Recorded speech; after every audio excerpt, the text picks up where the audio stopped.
What's up, everybody? It's Sid and Millie. We're back with another episode here. Little random topic. So what are we going to be talking about today, Millie? Today we are going to be chatting about for-profit systems.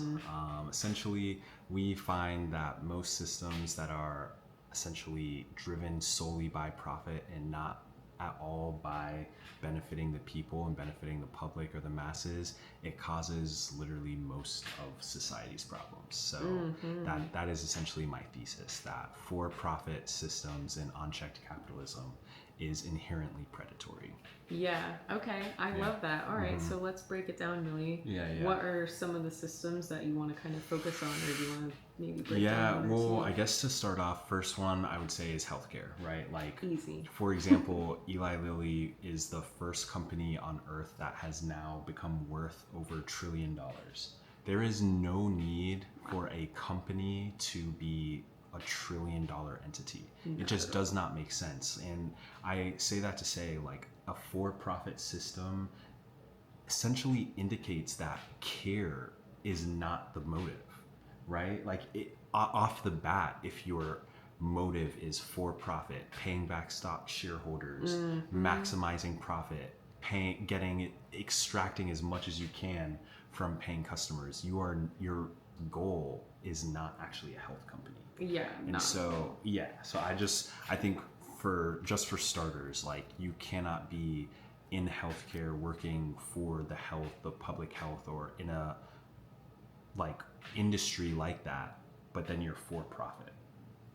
I think that because I mean, I just feel like, and we talk about this, if you're in the business of helping people, that's what you're supposed to be doing, your main priority should be the people. Just that, literally helping people. It's just like, it's insane to me. Like, it extends beyond just like the company level as well, you know, because if you look at my next system would be like infrastructure, for example, right? A big reason why we don't have trains in the United States is because people say, like, they're ineffective, they're massively expensive, people won't ride them, all of those things, right? But the reality is, the reason why we don't have infrastructure, train infrastructure specifically, is because it isn't profitable for companies. That's the reason they don't want to do it. Look at what's happening with the Florida train system right now. They built a train that connected a few cities in Florida, and because of low ridership, they are struggling and about to declare bankruptcy. But again, how much were the tickets? Thank you. Exactly. How much were the tickets were ridiculous. The tickets were massively overcharged. And I just feel like that's because they had to invest so much money into creating the train tracks, investing in the trains and getting it to run, and they're trying to make that buck back quick. Exactly. When that's just not the mindset. That shouldn't be the mindset, because again, the motive should have been providing a additional avenue of transportation and infrastructure for the people that live in that area. That is the goal of providing infrastructure. You know what I'm saying? So it's just like that sort of mindset of, oh, we have to turn this profitable. It has to be a profitable business. No, it is meant to be a public service. It is meant to be a public service, which means it shouldn't be motivated by profit. It should be motivated by, does this help the people? If the answer is yes, continue. Exactly. And that is what our taxes should be going towards. 100%. Which kind of, now we can tie that. That's a great segue back into like the healthcare element, right? Because it's just like, if you think about healthcare, everything in the United States is so privatized. We obviously have no state system other than like the small select group of Americans that are on the Affordable Care Act. Right. We don't necessarily have a set governmental healthcare plan. It's a lot privatized. But in our country, we have over 40 people who have become multi-billionaires off of healthcare. Which is just not okay. Does that make sense to you? No one should be becoming a billionaire off of healthcare. No. That should not be happening. And the reason that happens is through predatory practices. It's because care is not at the forefront of these people's mind, right? That's the reason it costs $30,000 to get in an ambulance. That's the reason it costs $100,000 to get a minor procedure. It is because these organizations are trying to maximize their profits. They don't have care at the forefront of their mission statements. Not at all. And one of like the craziest things to me is the amount of people that go bankrupt for medical emergencies. Yeah. And just medical treatments. Yeah. In the United States. And if you didn't know, the United States has the highest rate of medical debt and medical bankruptcies in the entire developed world. So out of all of the first world countries on earth, the United States has the highest rate of medical debt and medical bankruptcies. This doesn't make sense. Does that doesn't make sense. And that is at the same time as claiming to be the richest country on the planet. So yeah, but who's rich? Exactly, a select few group of people, and that just highlights again the predatory nature. If companies were focused on actually giving people care, that's what they would do, right? Insulin would be free, right? Like Eli Lilly wouldn't be trying to maximize profits on selling insulin to people who need it or they'll die, right? The fact that there are companies who are profiting off of medication that is life-saving, that's sick. That's sickening. Sick. You know what I mean? Like that isn't how society should be set up. Like if people have to choose between life or death, and we're putting death or life behind a paywall, that is literally dystopian. That's dystopian. Way to put it, putting life behind a paywall. Because literally, people will show up to hospitals asking for help, and nobody will do anything until they show their insurance. Exactly. And like insurance, we all know that most insurance companies aren't actually paying out for a lot of people. A lot of people go without care because their insurance won't cover the exuberant expenses put on them, you know, by these facilities and by these healthcare we providers. have to pay it. Right. Yeah. So yeah, it is a very flawed system, and it is clear that the consumer, the person who is spending the money, the person who is receiving the care, or the person who is supposed to be receiving said service or whatever, we are the ones that suffer. We get the shortcoming off of these companies' solely profit-driven motives. Yeah. Because they're giving us a worse and worse product and continuing to force it upon us essentially, and we have no choice but to accept it because they're so powerful. Yeah, very true. Yeah, honestly, we literally can't do anything. And like, it's so tough as well when people will argue against universal health care and like, you know, what is your thought on the argument about like the wait times and like those things in terms of why people will argue against universal health care? It's a massively flawed argument. It is 100% just a fallacy argument that they're essentially trying to display when they say that, because people in the United States wait for care all the time. If you want a procedure in the United States, you are still 100% waiting weeks, months, 6 months on end for a procedure. So true. Are you serious? Like, our country's healthcare system is one of the worst in the developed world. Like I already mentioned,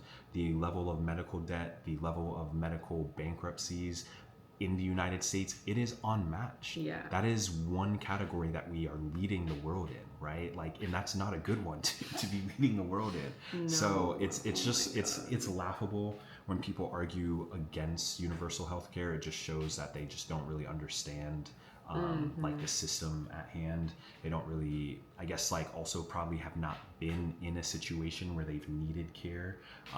That's also a reality for a lot of people. They can't really think about what happened if that's me, right? Like, a lot of people in society don't really lead with empathy. That's true. And so they can't really put themselves in that position of someone who might be in need of care but can't afford it, right? Yeah, true. And like the argument that people, not argument, but like the way to try and I guess create empathy is like people will often talk about, well, what if your child was going through this? Yeah. But it's just like, or what if your family member? Yeah, like it shouldn't have to be that way for people to understand that like people are going through these things without it having a direct impact on you. Exactly. It's just like, that's just like pure selfishness, right? Like, empathy is being able to extend your human care to another human being without there being like a reason to. You shouldn't need a contingency to care about another human being's well-being.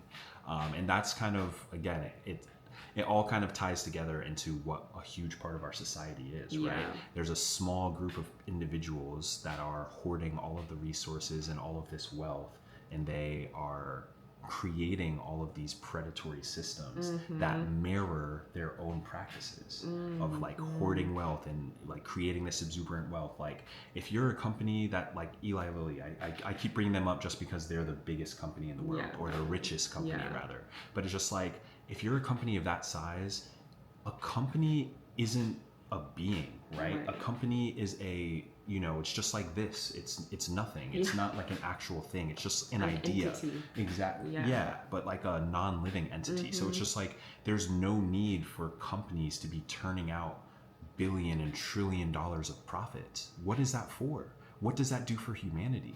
What does that do for the people who helped create that wealth? What does that do for all the people who don't have a roof over their head? There's just no reason a company should have $1 billion or make $1 billion in profit. It just shouldn't, like, our system just shouldn't even allow that. Especially with those predatory practices. It's that in and of itself is predatory, because 100%. It again creates a barrier for systems that actually benefit the people, because the people cannot be benefited while the ones who control the system are continuously rigging the system to solely benefit themselves. Facts. And that's what we're seeing, like, across the board. 100%. And, you know, bringing it back to like the empathy point of just like, they have created a society that is so individualistic. And like the reason why people aren't able to feel that empathy for others is because everyone's going through their own things. Definitely. Especially financially. I mean, literally just looking at medical debt is scary in this country. 100%. So like, that is the reason, and it's again because of these predatory companies that don't help people. They don't help people out of tough spots. And it's not 100%. And it's not just that they don't help people at their company or on the company basis. They then lobby our government to make sure our government and our own politicians do not pass laws that benefit the people, that only will benefit their company. So do you see like what they're like, that is what we're saying, is that all of these things are interconnected. It's like these companies are ran by these selfish hoarders who are creating a predatory system, and then they're using their power and their money to then rig the system to make them untouchable, essentially. Truly. And it just continues to make things worse and worse and worse for consumers. Consumers always are bearing the brunt of this, because as we all know, as we're all experiencing right now, our fuel prices are higher than ever, our grocery prices are higher than ever, the cost of living is higher than ever. Every time you leave your house, it costs money. Like, our country is not set up for people to thrive right now.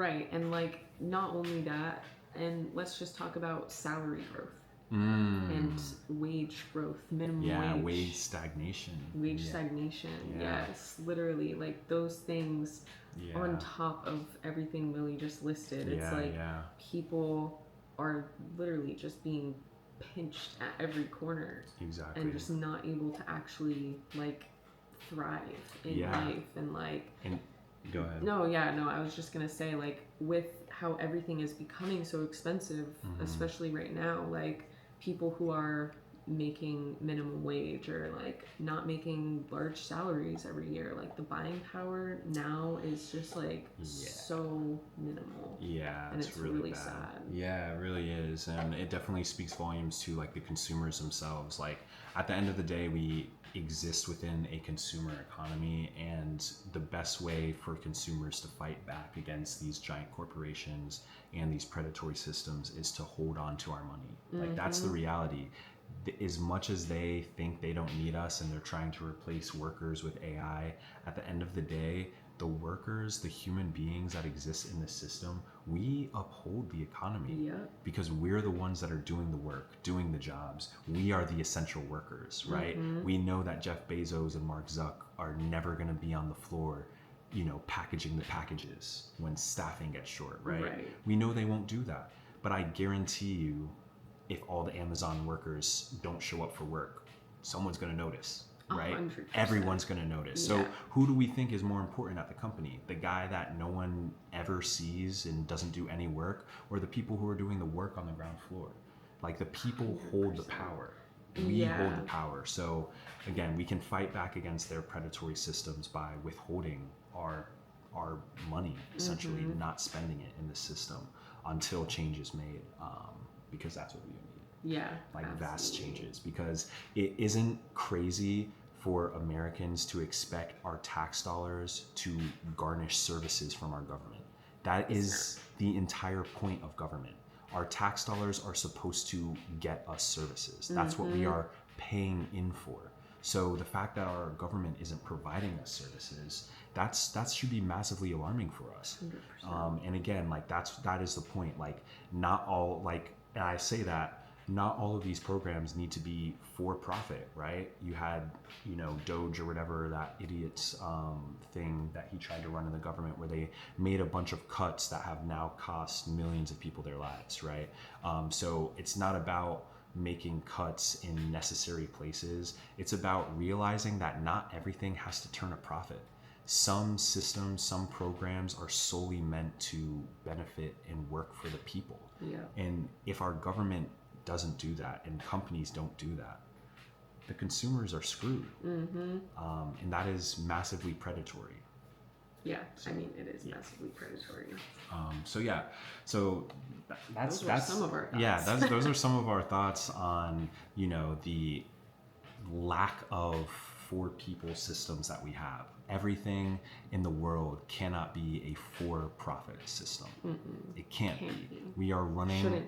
Shouldn't be. We are running our species to extinction on our current path, and that is what we're risking here. And that's what is at stake. We have to stop these systems and not allow them to continue to progress, because again, if the whole goal of humanity isn't to uplift every single human out of poverty and make sure every human has food and every human has shelter, then what are we doing? Yeah. What are we doing as a species? Maybe it does need a reset. Those are our thoughts on predatory systems such as for-profit systems. And yeah, if you made it this far, thanks for watching. We'll see you next time. We'll see you next time. Peace.